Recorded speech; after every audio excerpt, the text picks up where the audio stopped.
I recently saw a video by someone saying that if you're got a problem in your mix, and don't just go for the general stuff like EQ and all that kind of stuff. What you need to do is focus on the tone, the stability, and the depth.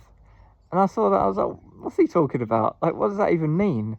These vague terms. And it's this kind of like stuff, like marketing stuff. Like, I'm going to give you a bit, but not too much. So you're going to be confused, and then you're going to have to go away and buy my course, kind of thing. Like, I sell courses as well, but I got a lot of free information up.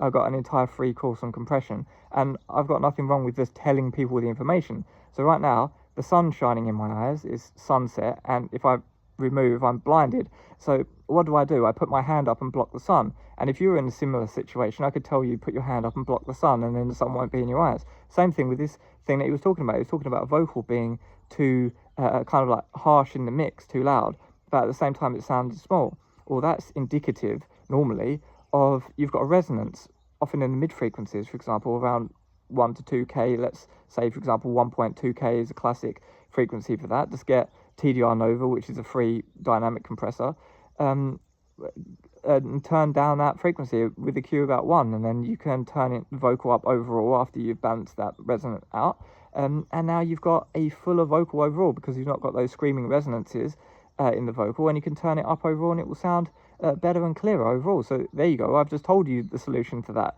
without saying clarity and depth. And like, imagine if I said instead of hold your hand up to block the sun, because the sun is your eyes, I start talking about the astral radiation projection of inner majesty, or like what, like just block the sun with your hand. It's the same thing in audio. Just load up a dynamic EQ and take out the resonance, and like there's certain basic straightforward things that you can do. But all this stuff is kind of like, I'm not really going to tell you the secret, so you can just you can buy my courses and find out there, if you ever find out from his online courses.